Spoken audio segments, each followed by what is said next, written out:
Next gen ஆன்மீக அன்பர்களுக்கெல்லாம் என்னுடைய அன்பான ஆசீர்வாதத்தை தெரிவித்துக் கொள்கின்றேன். முதலில் 2026ஆம் ஆண்டுக்கான புத்தாண்டு நல்வாழ்த்துக்களையும் தெரிவித்துக் கொள்கின்றேன். எல்லா நலமும் வளமும் பெற்று நிம்மதியான ஒரு ஆண்டாக, எதிர்பார்ப்புகள் நிறைவேறக்கூடிய ஒரு ஆண்டாக அமையணும்னு நான் என் விஷ்ணுமாயினின் அரசை முறை தியானிக்கிறேன். அந்த வகையில் 2026ஆம் ஆண்டு 2026ஆம் ஆண்டை பொறுத்த வரைக்கும் பார்த்தீங்கன்னா குரு சாரத்தில், குரு சனி சாரத்தில் தான் இந்த ஆண்டே தொடங்குகின்றது.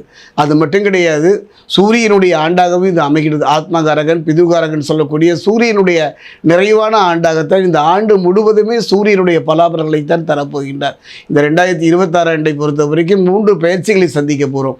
ஏற்கனவே திருக்கணித பிரகாரம் சனி பகவானுடைய பார்த்தீங்கன்னா வக்ரமாயி வக்ர நிவர்த்தியும் பார்த்தோம். சனி பகவானை பொறுத்த வரைக்கும் தனுசுக்கு சகாய சனியாகத்தான் படம் தருகின்றார். அவர் அர்த்தாசிரம சனியாக வந்து நிறைய அனுபவ பாடங்களை தந்து திரும்பவும் அவர் பார்த்தீங்கன்னா சகாய சனியாக வருகின்றார்.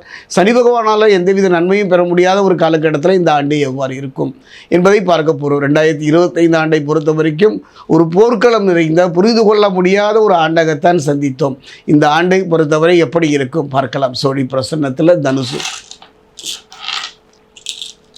தனுசுவை பொறுத்த வரைக்கும் மூலம், தனுசுவை பொறுத்த வரைக்கும் போராடம்,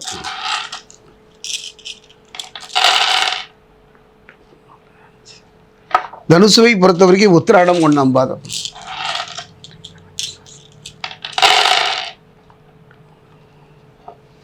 ரெண்டாயிரத்தி 26ஆம் ஆண்டு தனுசு ராசியை பொறுத்த வரைக்கும் கனவுகள் நிறைவேறக்கூடிய ஒரு அற்புதமான ஆண்டு. முதல்ல நான் சொல்லியிருக்கேன், தனுசு ராசியை பொறுத்த வரைக்கும் ஆத்மகாரகன் சூரியன், அதே நேரம் புரிந்து கொள்கின்ற காரகத்தினுடைய செவ்வாய், புதன், களத்திரகாரகன் சுக்கிரன், ராசியின் அதிபதி குருவும், அதே நேரம் 2, 3ஆம் அதிபதி சனியும் பார்க்கின்றார்கள். ஆக 4 கிரகங்கள் இந்த ராசியில் அமர்ந்து அற்புதமான ஒரு யோக பலனை தருமா என்பதை இப்போ பார்க்குறோம்.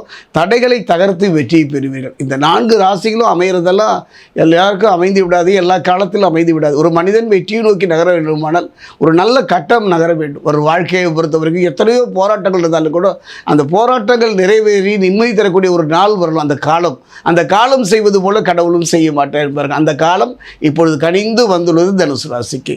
அதே நேரம் பார்த்தீங்கன்னா தடைகளை தகர்த்து வெற்றி பெறுவீர்கள். எத்தனை தடைகளை சந்தித்தீர்கள், தொழிலில், வாழ்க்கையில், திருமணத்தில், காதலில், எல்லா தடைகளையும் தகர்த்தெறிகின்ற அந்த தடைகளை எல்லாம் காணாமல் போகின்ற ஒரு அற்புதமான ஒரு மனிதனுடைய வாழ்க்கையில் தடை வரக்கூடாது. காரணம் என்னென்னா, தடை ஒன்றே நம்ம மனதில் வேதனையும் துன்பத்தையும் தரக்கூடியது. ஒரு நிம்மதியான ஆண்டு. இந்த ஆண்டினுடைய தொடக்கமே உங்களுக்கு அற்புதமாக அமைகின்றது. புதிய தெம்பும் தைரியமும் குடிபுகும் இதயத்தில். அது மட்டும் கிடையாது, தன்னம்பிக்கை அதிகமாகின்ற ஒரு காலமாக இந்த 2026ஆம் ஆண்டு அமையும். தீர்க்க முடியாத பிரச்சனைகளை எல்லாம் இதுவரைக்கும் தீர்க்க முடியாத பிரச்சனைகளை எல்லாம் தீரக்கூடிய ஒரு நேரமாக இந்த 2026ஆம் ஆண்டு அமைகிறது. அதே நேரத்தில் பார்த்திங்கன்னா ஒரு முக்கியமான ஒரு விஷயம் என்னன்னு பார்த்தீங்கன்னா, ராசி அதிபதி மற்றும் 4ஆம் அதிபதியான குருவை பொறுத்த வரைக்கும் 5, 12க்கு அதிபதியான செவ்வாயின் பார்வை சிறப்பான ஒரு அம்சங்க. இந்த குருவும் செவ்வாய் இருந்த இரவினுடைய பார்வை காரணம் தடைபட்டு போன எத்தனையோ தொழில்கள் அந்த தடை நீங்கி நிம்மதி பெறும். மதில் மேல் பூனையாக கலங்கிய வாழ்வுக்கு ஒரு நிம்மதியான ஒரு நல்ல முடிவு எடுக்கக்கூடிய ஒரு காலகட்டம்.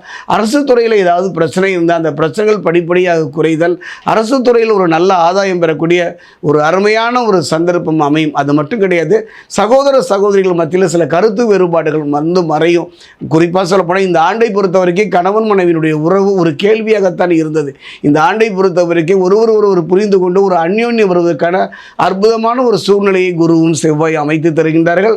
அது மட்டும் கிடையாது, ஒரு முக்கியமானது என்னன்னு பார்த்தீங்கன்னா, ராசிக்கு 7, 10ஆம் அதிபதி புதன், அதே நேரத்தில் பார்த்தீங்கன்னா பாக்கியாதிபதி சூரியனுடன் இணைந்து புத ஆதித்ய யோகம் என்று சொல்லக்கூடிய ஒரு அற்புதமான யோகம். இந்த புத ஆதித்ய யோகம் இதுவரை பெறாமல் தவித்த தனுசு ராசிக்கு ஒரு பொற்காலம், நற்காலம் என்றே சொல்வேன். ஒரு மனிதனுக்கு புதன் வரணுங்க.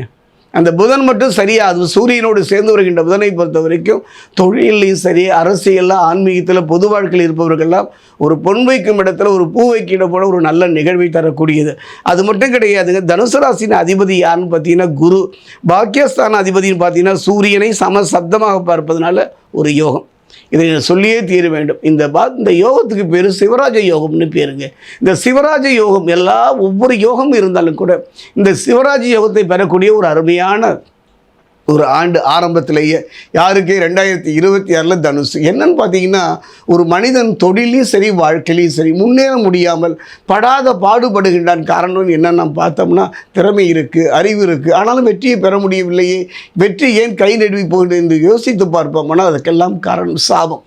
அது எத்தனையோ சாபங்கள் சொன்னாலும் கூட, குறிப்பாக பித்திருக்களுடைய சாபம் மட்டும், எத்தனையோ சாபங்கள் தெரிந்தும் தெரியாமலும் அறிந்தும் அறியாமலும் நம் வாழ்வை பின்னி பிழைத்துள்ளன. அதையெல்லாம் 10 பைசா செலவு இல்லாமல் அந்த சாபங்கள் பாம்பு எப்படி தன்னுடைய சட்டையை உரிக்குது, அது மாதிரி படிப்படியாக அந்த சாப பாவங்கள் விலகுகின்ற ஒரு அருமையான காலகட்டம் இந்த சிவராஜ யோகம் உங்களுக்கு தெரியும். நீங்கள் செய்ய வேண்டியது ஒன்றே ஒன்று தான். திருத்தணி அருகே இருக்கக்கூடிய பாதசனீஸ்வரர் ஆலயம் போயிட்டீங்கன்னா, அங்கே இருக்கக்கூடிய சகஸ்ரலிங்கேஸ்வரர் அவரை நாமே தொட்டு நம் கையால் பூஜை பண்ணலாம். கொஞ்சம் பாலோ பன்னீரோ தேனோ இளநீரோ நாம் வாங்கி சென்று உங்கள் கையால் ஒரு முறை அபிஷேகம் பண்ணி பாருங்கள். 2026 உங்களுடைய கனவுகள் நிறைவேறக்கூடிய ஒரு நிம்மதியான ஆண்டாகத்தான் மலர்கின்றது.